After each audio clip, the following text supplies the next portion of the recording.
জয়ন্তদা, জানতে চাইবো যে রাষ্ট্রপতির সঙ্গে মুখ্যমন্ত্রীর কি কথা হয়েছে ফোনে? হ্যাঁ, রাষ্ট্রপতি তো যখন দুর্ঘটনা হয় তখন রাষ্ট্রপতির কনভয় তো রাষ্ট্রপতি গাড়িটা একদম প্রথমে ছিল, সামনে আগে এগিয়ে গেছেন। কিন্তু যখন দুর্ঘটনাটা হয় তখন মুখ্যমন্ত্রী যে গাড়িতে আমিও বসে সামনে একদম চোখের সামনে দেখতে পেলাম, এবং মমতা বন্দ্যোপাধ্যায়ের মানে নিরাপত্তার যে সহকর্মী অফিসার তিনি দেখতে পান, স্বরূপবাবু দেখতে পান যে গাড়িটা পড়ে গেল। তো যখন গাড়িটা পড়ে গেল এবং সেটা একটা ঝুপ করে জঙ্গলের মধ্যে, তারপর তো গাড়িটাকে খুঁজেই পাওয়া যাচ্ছে না, তখন কিন্তু ওখানে সকলে বলেছিল যে প্রণববাবুর কনভয় তো সাধারণত সাংবিধানিক রীতি অনুযায়ী কনভয় থামানো যায় না এরকম ভাবে, যত বড় দুর্ঘটনাই হোক আর যাই হোক, এটা একটা অদ্ভুত আমাদের প্রোটোকলের একটা ব্যাপার। তখন মমতা বন্দ্যোপাধ্যায় বলেন যে আমি এখানে অন্যান্য পুলিশ কর্মীরা থাকতে পারে, কিন্তু এই যেহেতু দুর্ঘটনাটা হয়েছে আমার চোখের সামনে হয়েছে আর আমি চলে যাব, প্রোটোকল চুল হয়ে যান, উনি ওখানে থেকে যান। এবং উনি ওখানে মানে না মানে ব্যাপারটা হচ্ছে তখন এই যে দুর্ঘটনাটা এতটা মানবিক ব্যাপার যে তখন সব 8 ঘন্টার মধ্যে ওই যে গাড়িটা যে যখন নিচে পড়ে গেছে সেই গাড়িটাকে আমরা দেখতে পাচ্ছি। এবং সব থেকে প্রথম তো যে দুশ্চিন্তা হচ্ছে যে মানুষগুলো যে 6 জন আছেন সেই 6 জনের তারা বেঁচে আছেন, তারা কি অবস্থায় আছেন, এবং গাড়িটা যে গড়িয়ে পড়েছে সেটা কিন্তু মানে 30-40 ফুট নিচে পড়েছে। এবং সেখানে প্রণববাবু ফোন করেছেন মমতাকে, এবং প্রণববাবুরও মমতার সঙ্গে কথা হয়, এবং কাশিয়াঙ্গে উনি একটা জায়গায় একটা ওখানে গেস্ট হাউস আছে সেখানে উনি প্রণববাবু তখন মমতাকে বলেন যে তোরা রেস্ট করেই আয়। এবং সেখানে কিন্তু প্রণববাবুও মানে প্রণববাবুর কন্যা এবং প্রণববাবুর পুত্রও তো এই কনভয়ের পেছনে, মমতার গাড়ির পেছনে তাদের গাড়ির কনভয় ছিল, এবং তারাও নেমে পড়ে এবং তখনও থেকে যায়। এবং তখন মমতা বন্দ্যোপাধ্যায়ের অত্যন্ত ক্ষিপ্রতার সঙ্গে, যেটা আমি নিজের চোখে দেখেছি, তখন তো কোনো অ্যাম্বুলেন্স নেই, তখন তো অনেক পুলিশ কর্মীদের কনভয়তে ছিলও না, এবং তার ফলে যেটা হলো প্রথম যেটা ইমিডিয়েট যেটা বলা হলো দড়ি দরকার, এবং সেই দড়িটা আবার সরু দড়ি হলে হবে না, একটু মোটা দড়ি দরকার, এবং দ্রুততার সঙ্গে দড়ি এসে গেল। এবং সেই দড়িটা সোনাদাতে ওইখানে না রেল লাইন রয়েছে, সেই রেল লাইনে ওই দড়িটাকে বেঁধে শক্ত করে বেঁধে প্রত্যেকটা জিনিস কিন্তু মমতা বন্দ্যোপাধ্যায় ফুটিয়ে দেখছেন যে, এবং ওখানে যাতে ওই সময় যাতে টয় ট্রেন যাতে যাতায়াত না করে সেটাকে বন্ধ করে দেওয়া হলো। একেবারে জয়ন্তদা, মুখ্যমন্ত্রীর সেই সময়ের ছবি আমাদের হাতে এসে পৌঁছেছে, একটু আমাদের সঙ্গে থাকুন, আমরা একটু দেখে নেব যে সেই সময় মুখ্যমন্ত্রী ঠিক কি বলছেন।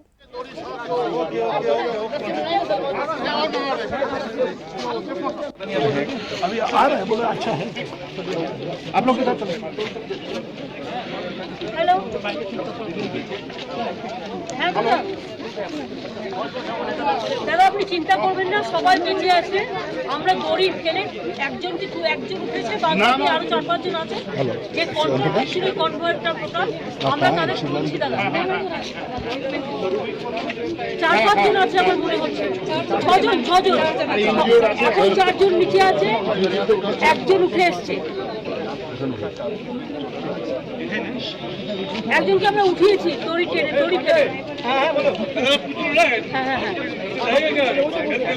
হ্যাঁ 4 জনকে দড়ি ফেলেছি, আশা করি আস্তে আস্তে ওরা উঠে আসবে। ওরা মেসেজ দিয়েছে ঠিক আছে। আসলে ভয় কাঁপছে, অত দূর থেকে পড়ে গেছে, নিচে আছে বেঁচে আছে, এইটা বড় ব্যাপার দাদা। আমরা সবসময় দেখতে পেয়েছি আমাদের সামনে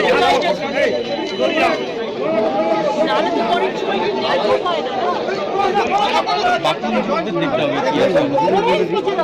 একদম নিচে খাবে।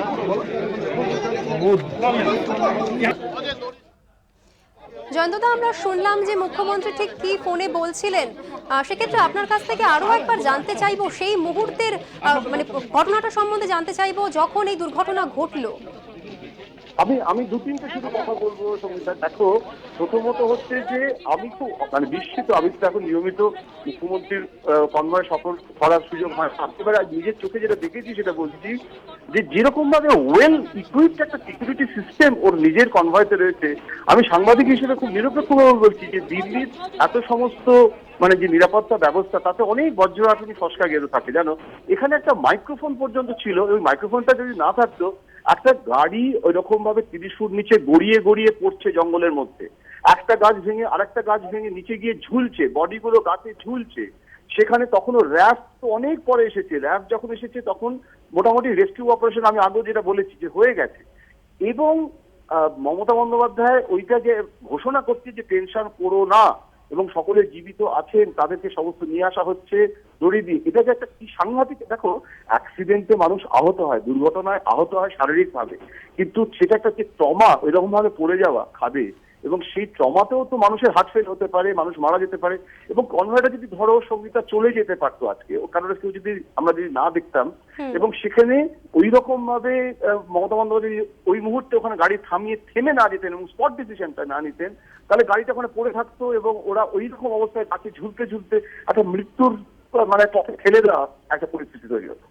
সেখানে ওই রকম ভাবে একটা খুব গভীর 300 ফুট গভীর একটা খাল, সেখান থেকে উদ্ধার করা, এবং ওই দড়িগুলোকে যখন আমি দেখলাম যে যেভাবে করলো পুলিশ কর্মীরা, রাজ্য পুলিশের কর্মীরা যে কতখানি তারা যে কতটা